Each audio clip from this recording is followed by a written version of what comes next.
Ipinangako niya po itong 10K kada pamilya. Hindi na nga po umusad nung siya ay miyembro ng Kongreso.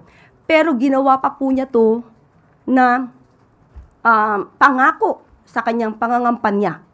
Huwag niya naman sanang gayahin yung pangakong ala jet ski na pang kampanya lang.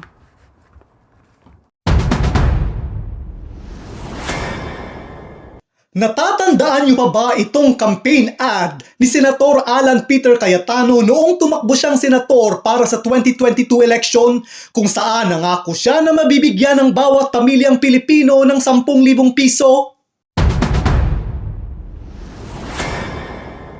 10,000 piso bawat pamilyang Pilipino na pangako ni Cayetano sa panahon pa pala ni Duterte. Pero kay Pangulong Marcos ngayon sinisisi.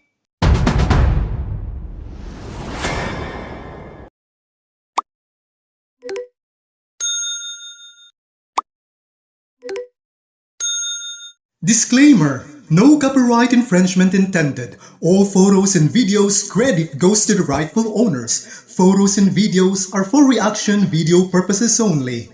Natatandaan niyo pa ba itong campaign ad ni Senator Alan Peter Cayetano noong tumakbo siyang senator para sa 2022 election kung saan nangako siya na mabibigyan ng bawat pamilyang Pilipino ng 10,000 piso? Marami ang nagsasabi na isa sa rason kung bakit nanalo si Alan Cayetano bilang senador noong 2022 election ay dahil sa kanyang ipinangakong 10,000 piso bawat pamilya.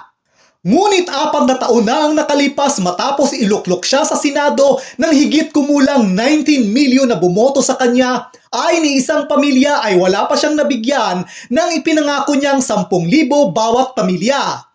4 na taon na siyang sinisingil sa kanyang ipinangako. Ngunit ang naging tugon lang ng ngayoy senator na si Alan Peter Cayetano sa mga naghahanap ng ipinangako niyang 10,000 piso ay ito, and I quote, "Sa mga nang babash sa 10K ayuda kung kaya ko lang bigyan ng tagsa 10,000, binigay ko na sa kanila.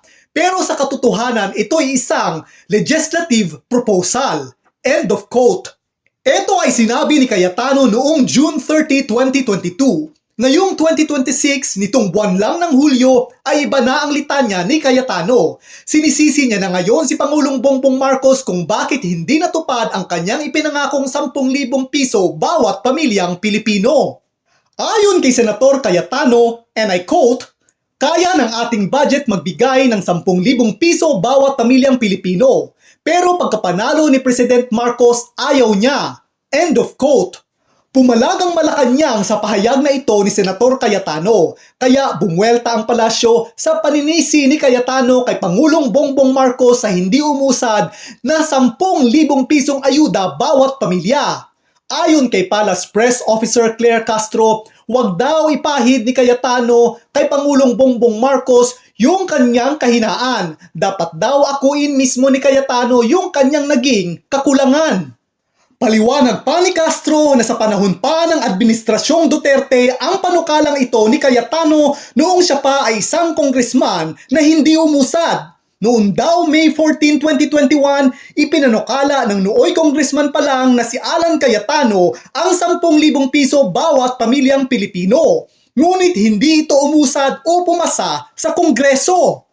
Nilinaw ni Castro na sa panahong iyon ay hindi pa Pangulo si Pangulong Bongbong Marcos, kundi ang Pangulo ng mga panahong iyon ay si Rodrigo Duterte.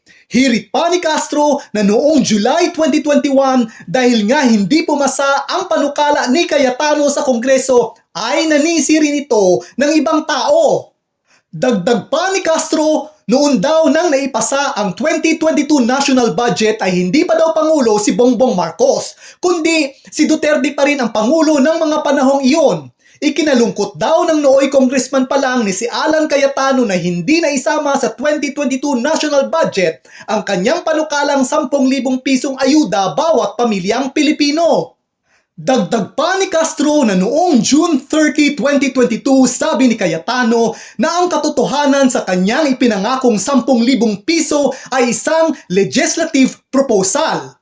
Na ang ibig sabihin ayon kay Castro ay si Cayetano muna ang unang gumawa ng aksyon kaugnay sa kanyang panukalang 10,000 pisong ayuda at kailangan niya muna itong paaprubahan sa Kongreso at saka sa Senado. Ayon kay Castro, kung wala pang nagagawa si Cayetano ay walang masasabing ni-reject ang Pangulong Bongbong Marcos. Ang ibig sabihin ni Castro na bago dumating kay Pangulong Marcos ang panukala ni Cayetano ay dapat pumasa muna ito sa Kongreso at Senado bago desisyonan ng Pangulo kung aaprubahan niya ang panukalang ito. Matatandaan na noong February 2021, inihain ng nooy congressman pa lang na si Cayetano ang panukalang 10,000 pisong ayuda bawat pamilyang Pilipino.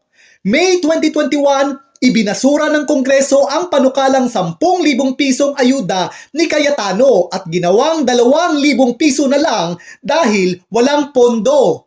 August 2021, inamin ni Cayetano na hindi ito pinunduhan ng Duterte administration sa 2022 national budget. Kaya tama ang sinabi ni Claire Castro na ikinalungkot ito ni Cayetano. June 2022, muling inihain sa Senado ang panukala. Ngunit nabasura rin nang matapos ang termino ng Kongreso nang hindi ito ipinapasa sa legislative. Ayon kay Castro, hindi nga umusad ng miyembro pa ng Kongreso si Cayetano ang kanyang panukalang 10,000 piso bawat pamilyang Pilipino pero ginawa pa raw ni Cayetano itong pangako sa kanyang pangangampanya noong 2022 eleksyon. Hirit pa ni Castro na wag niya raw sanang gayahin ang ala jet ski na pangkampanya lang. Ngayon malinaw na kung bakit hindi maibigay ni Cayetano ang ipinangako niyang 10,000 piso sa bawat pamilyang Pilipino dahil nga ito ay isang legislative proposal pa lang. Kailangan munang pumasa sa Kongreso at Senado ang kanyang proposal o panukala bago aprubahan ng Pangulo. Tila nagbibilang na ng sisiw si Cayetano nang hindi pa napipisa ang itlog.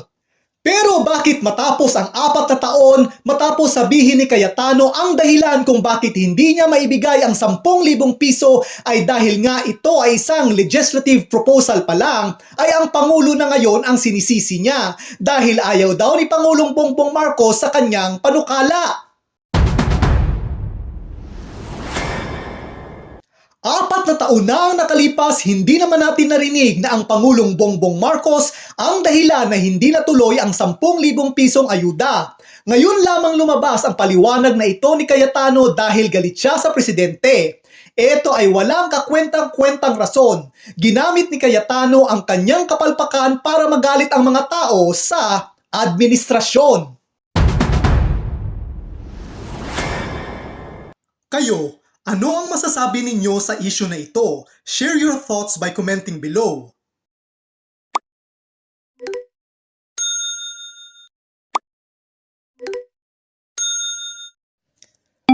Please like, share, subscribe, and hit the notification bell.